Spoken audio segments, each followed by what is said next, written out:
السلام علیکم اسٹوڈنٹس، امید ہے آپ سب ٹھیک ہوں گے۔ ہم لوگ برٹش کانسٹیٹیوشن کو پڑھ رہے ہیں اور یہ آلموسٹ اینڈ ہونے والا ہے۔ آج کا جو ہمارا ٹاپک ہے یہ لوکل سیلف گورنمنٹ کے بارے میں ہے۔ جمہوری دنیا میں جو لوکل سیلف گورنمنٹ کے ادارے ہوتے ہیں ان کو بڑا اہم مقام حاصل ہوتا ہے، کیونکہ یہ جمہوریت کے لیے بنیادی زینے کی حیثیت رکھتے ہیں۔ یہ نہ صرف عوام کو پولیٹیکل لیڈرشپ فراہم کرتے ہیں بلکہ ان کی پولیٹیکل یو کین سے کی تربیت بھی کرتے ہیں۔ ان اداروں کی بدولت لوگوں کے جو بھی پرابلمز ہوتے ہیں وہ مقامی سطح پر ہی حل ہو جاتے ہیں، جس طرح سے باقی دنیا میں ہے۔ برطانیہ میں چونکہ پارلیمانی نظام ہے، سینٹرلائز گورنمنٹ ہے، وحدانی نظام ہے، یونٹری فارم آف گورنمنٹ ہے، تو اس لیے وہاں پہ مقامی حکومت کے ادارے جو ہیں وہ موجود ہیں اور ان کے پاس کافی اختیارات بھی ہیں، اور یہ ادارے بھی ارتقائی نشو و نما کے بعد موجودہ حالت تک پہنچے ہیں۔ انگلستان میں جو مقامی اداروں کی تاریخ ہے وہ قومی حکومت سے بھی قدیم ہے، تاہم ماضی میں جو بھی ان کی تنظیم تھی ان میں بڑی تبدیلی واقع ہو چکی ہے، اور ان اداروں کی ایک اہم ترین خصوصیت یہ ہے کہ یہ ابتدا سے ہی جمہوری طریقہ کار کے مطابق منتخب شدہ رہے ہیں۔ کچھ عرصے قبل تک جو لوکل سیلف گورنمنٹ کے ادارے ہیں ان کو بہت زیادہ خود مختاری حاصل تھی، یہاں تک کہ آزادی اور خود مختاری کے لحاظ سے یہ ادارے جو سوئٹزرلینڈ جیسا ماڈل ملک ہے ان کے بھی اداروں سے بھی یونیک نظر آتے تھے۔ تاہم اب جب سے وہاں پہ فلاحی ریاست کا کانسیپٹ عام ہونا شروع ہوا ہے، ان مرکزی اداروں پر سینٹرلائز گورنمنٹ جو ہے، مرکزی حکومت کا غلبہ نظر آتا ہے۔ 1835، 1888 اور 1894 کے پارلیمنٹ کے جو قوانین منظور کیے گئے لوکل سیلف گورنمنٹ کے متعلق، ان مقامی اداروں کی تنظیم میں یونیفارمٹی پیدا کی گئی ہے اور ان سب مقامی اداروں کا ایک بڑا منظم اور مربوط نظام قائم کیا گیا ہے۔ کیونکہ جو لندن میں پہلے انگلینڈ، اسکاٹ لینڈ، ویلز کی مقامی حکومتوں میں یکسانیت نہیں تھی، لیکن اب ان کی مقامی حکومتوں میں یکسانیت پیدا کر دی گئی ہے۔ اس کے بعد ہم آتے ہیں مقامی حکومت خود اختیاری کی تنظیم کی طرف، یعنی organisation of local self government کہ مقامی حکومت خود اختیاری کی تنظیم کیا ہے۔ جس طرح آپ نے سب کی تنظیم پڑھی ہے پیچھے، عدلیہ کی پڑھی ہے، جمہوری جو پارٹیز ہیں وہاں پہ ان کی پڑھی ہے، اسی طرح سے اس کی بھی تنظیم ہے، اور یہ کویشچن کافی امپورٹنٹ ہے، اس لیے اس کو ذرا غور سے سنیے گا۔ تو مقامی حکومت کے جو ادارے ہیں ان کو مختلف سطحوں پر قائم کیا گیا ہے۔ شہروں، قصبوں اور دیہات کے اداروں کے لیے الگ الگ قسم ہیں اس کی۔ لندن کے علاوہ جو انگلستان اور ویلز ہیں ان میں مقامی اداروں کی تنظیم ایک جیسی ہے۔ اسکاٹ لینڈ اور آئرلینڈ میں یہ تھوڑی سی مختلف ہے۔ اب ان کی تفصیل کیا ہے وہ میں تھوڑی سی آپ سے ڈسکس کرتی ہوں۔ سب سے پہلے ہے وہاں پہ کاؤنٹی، یہ سب سے بڑا ادارہ ہے، اسے کاؤنٹی کونسل بولتے ہیں، اور اس کی دو مین قسمیں ہیں، ایک ایڈمنسٹریٹو کاؤنٹی اور دوسری ہسٹوریکل کاؤنٹی۔ تاریخی کاؤنٹی جو ہے اس کو پارلیمانی حلقہ اور عدالتی نظام میں تنظیمی اکائی کے طور پر استعمال کیا جاتا ہے، جبکہ اصل کام جو ہے، اصل جو فرائض ہیں وہ انتظامی کاؤنٹی سر انجام دیتی ہے۔ اس وقت انگلستان اور ویلز میں 62 انتظامی اور 52 تاریخی کاؤنٹیاں ہیں۔ ہر انتظامی کاؤنٹی میں کاؤنٹی کونسل قائم ہے جو ایک چیئرمین، آلڈرمین اور کونسلروں پر مشتمل ہوتی ہے، جن کا انتخاب 3 سال کے لیے ہوتا ہے، اور ایلڈرمین کا انتخاب 6 سال کے لیے ہوتا ہے۔ اس کا اجلاس سال میں 4 بار منعقد ہوتا ہے۔ اس کے بعد نیکسٹ ہے ان کے پاورز اور فنکشنز کیا ہیں۔ کاؤنٹی کونسل کے بڑے اہم اختیارات ہیں، کچھ وہ ہم آپ سے ڈسکس کرتے ہیں۔ سب سے پہلے لیکن ان کا یہ یاد رکھیے گا کہ لیول بہت چھوٹا ہے، چھوٹے لیول پہ انہوں نے کرنا ہے، مقامی سطح پہ کرنا ہے۔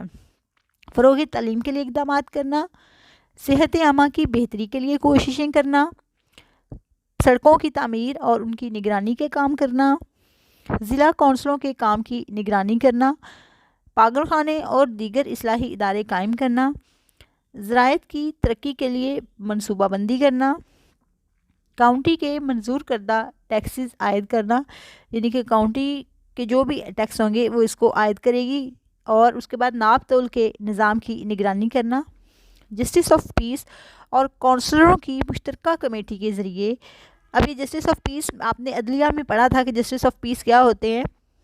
فوجداری مقدمات میں جو سب سے ایک چھوٹی اکائی ہوتی ہے وہ جسٹس آف پیس سے، امن کے جج جنہیں ہم کہتے ہیں، یہ آپ نے عدلیہ میں پڑھا ہوا ہے، اور کونسلروں کی مشترکہ کمیٹی کے ذریعے کونسلر جو کہ کاؤنٹی میں شامل ہیں، انتظامی کاؤنٹی میں شامل ہیں، ان کی کمیٹی کے ذریعے پولیس کو کنٹرول کرنا، کیونکہ جسٹس آف پیس جو تھے وہ بھی تھوڑی سی سزا دے سکتے تھے نا، 14 دن قید کی سزا دے سکتے تھے، اگر آپ کو یاد ہو تو، اگر آپ ریکال کریں تو یہ جسٹس آف پیس اور کونسلرز کے ساتھ مل کر ایک کمیٹی بناتے ہیں اور ان کے ذریعے سے پولیس کو کنٹرول کرتے ہیں۔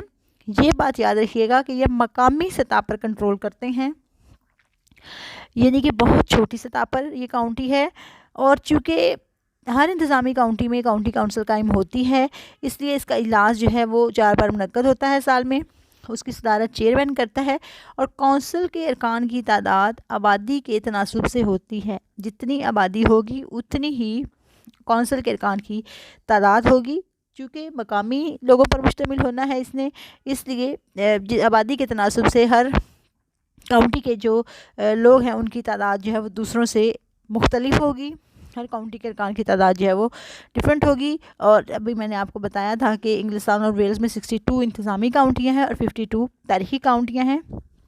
تاریخی کاؤنٹیاں جو ہیں ان کو اتنا زیادہ استعمال نہیں کیا جاتا ہے، ان کو بس تنظیمی اکائی کے طور پر استعمال کیا جاتا ہے، اصل کام انتظامی کاؤنٹی نے ہی سر انجام دینا ہوتا ہے۔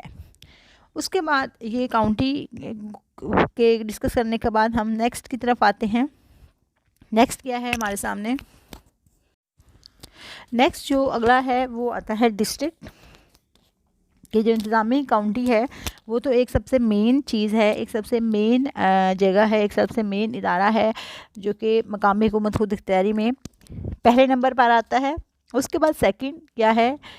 ڈسٹرکٹس ہیں، اضلاع ہیں، ان کی 2 اقسام ہیں مین سی، کہ دیہی اضلاع ہیں اور شہری اضلاع ہیں، یعنی رورل ڈسٹرکٹس اور اربن ڈسٹرکٹس۔ رورل ڈسٹرکٹس کی تعداد 572 ہے اور اربن ڈسٹرکٹ کی تعداد 575 ہے۔ جب دیہی اضلاع کی آبادی ایک مخصوص حد سے بڑھ جاتی ہے تو اسے شہری ضلع کا درجہ دے دیا جاتا ہے۔ اب ہر ضلع میں ایک ضلع کونسل قائم کی گئی ہے۔ ہر ضلع میں کونسلر کی تعداد مختلف ہوتی ہے، جو کہ ظاہر ہے آبادی کے حساب سے ہوتی ہے اور کاؤنٹی کونسل کی طرف سے مقرر کی جاتی ہے۔ ہر پیرش سے ایک نمائندہ ضلع کونسل کے اجلاس میں شریک ہوتا ہے۔ پیرش کیا ہے یہ میں ابھی آپ کو آگے چل کر ایکسپلین کروں گی۔ ضلع کونسل کا انتخاب 3 سال کے لیے ہوتا ہے۔ ضلع کونسل کی صدارت چیئرمین کرتا ہے۔ چیئرمین کو کون منتخب کرے گا؟ ضلع کونسل کے باقی ارکان منتخب کریں گے۔ اور شہری ضلع کونسل جو ہے وہ دیہاتی ضلع کونسل اس لحاظ سے وسیع ہوتی ہے کہ شہروں کے مسائل اور تقاضے جو ہیں وہ دیہات سے مختلف ہوتے ہیں۔ ضلع کونسل کے جو اہم فرائض ہیں وہ اس میں ہم کہہ سکتے ہیں کہ سڑکوں اور پلوں کی تعمیر، اسکولوں اور ڈسپنسریوں وغیرہ کی تعمیر، صحت اور صفائی کا انتظام، اور اس طرح سے آب رسانی کی فراہمی وغیرہ کے کام شامل ہوتے ہیں۔ یعنی کہ اس نے جو دیہی ضلع کونسل ہے اس نے دیہات کی سطح پر، اور جو شہری ضلع کونسل ہے اس نے شہر کی سطح پر یہ کام سر انجام دینے ہوتے ہیں۔ بڑے مین سے کام ہوتے ہیں اس کے، بہت ڈیٹیل کام نہیں ہوتے ہیں اس کے، مقامی سطح پہ ظاہر ہوتے ہیں۔ اور جب ایک دیہات کی آبادی جو ہے وہ مقررہ حد سے بڑھ جاتی ہے تو وہاں پہ اس کو دیہی اضلاع کی بجائے شہری اضلاع میں شامل کر دیا جاتا ہے، اور وہاں پہ شہری ضلع کونسل جو ہے وہ قائم کی جاتی ہے۔ اور ایک اور چیز جو میں نے آپ کو بتائی ہے کہ اس کے جو لوگ ہیں ان کو کاؤنٹی کونسل منتخب کر کے بھیجتی ہے، اور کاؤنٹی کونسل اس کے بعد جو یہ ارکان آتے ہیں پھر یہ اپنے میں سے چیئرمین کا چناؤ کرتے ہیں، اور اس طرح سے پھر وہ چیئرمین جو ہے وہ ضلع کونسل کے اجلاس کی صدارت کرتا ہے، whether it is urban whether it is rural. اس کے بعد نیکسٹ جو ہے اس کو کچھ اور ڈویژنز میں بھی تقسیم کیا گیا ہے مقامی حکومت خود اختیاری کے اداروں کو، جن میں ایک بورو ہے۔ ہر انتظامی کاؤنٹی کی حدود میں واقع انتظامی کاؤنٹی، اب کاؤنٹی کونسل ہم نے سب سے پہلے پڑھا تھا کہ اس کی 2 قسمیں ہیں، ایک تاریخی کاؤنٹی اور ایک انتظامی کاؤنٹی۔ تو ہر انتظامی کاؤنٹی کی حدود میں واقع ایسے قصبے جن کی آبادی 50,000 سے زیادہ ہو جائے وہ پارلیمنٹ سے درخواست کر سکتے ہیں کہ انہیں بورو کا درجہ دیا جائے، اور پارلیمنٹ ایسے قصبوں کو ایک میونسپل چارٹر عطا کرتی ہے جسے کاؤنٹی کے اندر ان کو ایک اہم مقام حاصل ہوتا ہے، جیسے میٹروپولیٹن کارپوریشن ہماری ہے کراچی کے لیے، کہ کراچی ایک بڑا شہر ہے اس کے لیے ہے۔ تو بورو انتظامیہ اب کس پر مشتمل ہوتی ہے؟ یہ ایک کونسل اور ایک میئر پر مشتمل ہوتی ہے، میئر پر مشتمل ہوتی ہے۔ کونسل کا انتخاب بورو کی بالغ آبادی کرتی ہے، اور کونسل اپنے میئر کا انتخاب پھر خود کرتی ہے، یعنی کہ جب ان کا چناؤ ہو جاتا ہے تو اس کے بعد وہ اپنے میئر کا انتخاب کرتے ہیں جو بوروں کے اجلاسوں کی صدارت کرتا ہے۔ بورو کیا کام کرتی ہے؟ سڑکوں کی تعمیر و مرمت، صحت، صفائی، فراہمی آب اور پرائمری تعلیم جیسے فرائض ادا کرتی ہے۔ نیکسٹ کاؤنٹی بورو ہے کہ ہر انتظامی کاؤنٹی کی حدود کے اندر واقع ایسے گنجان قصبے جن کی آبادی 1,00,000 سے زیادہ ہو جائے۔ بورو کے لیے ضروری تھا کہ ان کی آبادی 50,000 سے زیادہ ہو، اور کاؤنٹی بورو کے لیے ضروری ہے کہ ان کی آبادی 1,00,000 سے زیادہ ہو جائے، تو وہ پارلیمنٹ سے کاؤنٹی بورو کا درجہ حاصل کرنے کی درخواست کر سکتے ہیں۔ مقررہ شرائط پوری ہونے پر پارلیمنٹ ایسے قصبے کو آزاد میونسپل یونٹ کا درجہ دے دیتی ہے۔ بورو اور کاؤنٹی بورو میں فرق یہ ہوتی ہے کہ کاؤنٹی بورو کا علاقہ اور آبادی بورو سے زیادہ ہوتی ہے، ظاہر ہے اس کے لیے 50,000 اور اس کے لیے 1,00,000 کی شرط ہے۔ نیز کاؤنٹی بورو کے اختیارات بھی وسیع ہوتے ہیں اور ذمہ داریاں بھی ان کے پاس زیادہ ہوتی ہیں۔ کاؤنٹی بورو اور دیہی اضلاع میں فرق یہ ہے کہ کاؤنٹی بورو کی آبادی یکجا اور بڑے شہروں پر ہوتی ہے مشتمل، جبکہ دیہی اضلاع کی آبادی چھوٹے اور بکھری ہوئی ہوتی ہے۔ اس کے بعد جو سب سے لاسٹ ہے، جو سب سے چھوٹا یونٹ ہے مقامی حکومت خود اختیاری کا، وہ پیرش ہے۔ یہ بات یاد رکھیے گا کہ پیرش مقامی حکومت کے اداروں میں سب سے چھوٹا یونٹ ہے۔ ایک شہری اور دیہی اضلاع میں بہت سے پیرش ہوتے ہیں، یعنی کہ دیہی اضلاع دیہاتوں کے لیے تھے، شہری اضلاع شہروں کے لیے تھے، کاؤنٹی کونسل کاؤنٹی کے لیے تھی۔ اس میں جو 50,000 سے زیادہ ہو جائیں گے وہاں بورو ہوگا، جو 1,00,000 سے زیادہ ہو جائیں گے وہاں کاؤنٹی بورو ہوگا۔ اب پیرش کہاں ہوگا کہ پیرش جو ہے وہ دیہی اضلاع میں، یہ شہری اضلاع میں بہت سے پیرش ہو سکتے ہیں، ٹھیک ہے۔ یہ سب سے چھوٹا یونٹ ہے۔ چھوٹے یونٹ کا مطلب کیا ہے کہ اس کی ہر پیرش تقریباً 300 افراد پر مشتمل ہوتا ہے، یعنی جہاں 300 افراد ہوں گے وہ ایک پیرش پر مشتمل ہوگا، وہ ایک پیرش بن جائے گا۔ اب پیرش کے اجلاس براہ راست جمہوریت کی عکاسی کرتے ہیں۔ ظاہر ہے جہاں 300 افراد ہیں، اس کا مطلب یہ ہے کہ وہ سارے وہاں پہ جو کوئی اجلاس ہوگا، کوئی کام ہوگا، تو وہ سارے کے سارے وہاں پہ آ سکتے ہیں، وہ سارے کے سارے اپنی رائے دے سکتے ہیں، ان کی رائے سنی بھی جائے گی۔ ان کا چرچ آف انگلینڈ سے گہرا تعلق ہوتا ہے۔ پیرش جو ہے وہ مقامی نوعیت کے فرائض ادا کرتا ہے۔ ظاہر ہے یہ صرف 300 افراد پر مشتمل ہوتا ہے، تو اس کے کام بہت ہی مقامی نوعیت کے ہوتے ہیں اور بہت ہی چھوٹے لیول کے ہوتے ہیں۔ پیرش کے انتظام کی اصل ذمہ دار ضلع کونسل ہوتی ہے۔ میں نے آپ کو بتایا تھا ضلع کونسل کون سی، یا وہ دیہی ضلع کونسل ہوگی یا وہ شہری ضلع کونسل ہوگی۔ تو اس کے لیے پیرش ایک رکن کا انتخاب کرتا ہے۔ ضلع کونسل کے لیے پیرش سے ایک رکن جاتا ہے، اس طرح سے مختلف پیرش سے ایک جب رکن جائے گا تو اس طرح سے ضلع کونسل کی تشکیل ہوگی، چاہے وہ دیہی ضلع کونسل ہوگی چاہے وہ شہری ضلع کونسل ہوگی۔ تو اس کی تشکیل کون کرے گا؟ وہ سارے جب ایک ایک رکن بھیجیں گے ہر پیرش سے، تو اس سے دیہی ضلع کونسل یا شہری ضلع کونسل کی تشکیل ہوگی، ٹھیک ہے۔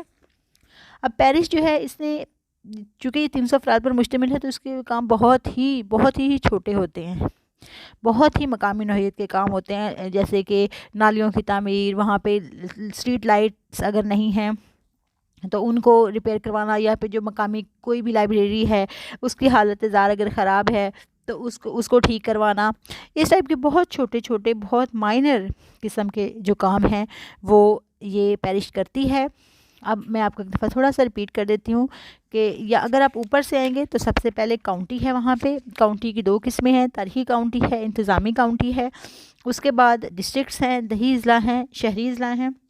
دیہی اضلاع کی تعداد 572 ہے اور شہری اضلاع کی تعداد 575 ہے۔ اس کے بعد بورو ہیں وہاں پہ کہ 50,000 سے زائد آبادی ہو وہاں بورو ہوتا ہے۔ پھر کاؤنٹی بورو ہے کہ جس کی آبادی 1,00,000 سے زائد ہوگی وہ کاؤنٹی بورو ہے، اور سب سے چھوٹا یونٹ پیرش ہے جس پہ تقریباً 300 افراد ہوتے ہیں۔ یہ آپ کا مقامی حکومت خود اختیاری کی تنظیم یا organisation of local self government تھا برٹش کانسٹیٹیوشن میں سے۔ امید ہے آپ کو سمجھ آ گئی ہوگی۔ اس میں سے جو کچھ سمجھ نہیں آیا آپ اس کے لیے پوچھ سکتے ہیں۔ کل انشاءاللہ ہمارا برٹش کانسٹیٹیوشن ختم ہو جائے گا۔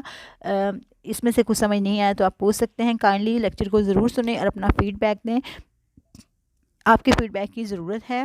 کل جب ہمارا انشاءاللہ کانسٹیٹیوشن ختم ہو جائے گا تو اس کے بعد میں آپ کو ایک اوورآل لیکچر دوں گی پورے کانسٹیٹیوشن کے بارے میں، اینڈ آئی ایم ریکویسٹنگ کہ وہ بھی آپ ضرور سنیں۔ اس کے بعد انشاءاللہ نیکسٹ ویک سے ہم نیکسٹ کانسٹیٹیوشن شروع کریں گے وچ از دا USA کانسٹیٹیوشن. وہ بھی ایزی ہے، آپ کو سمجھ آئے گی، اس کی بھی انشاءاللہ وہ بھی آسان ہوگا. اللہ حافظ. Thank you.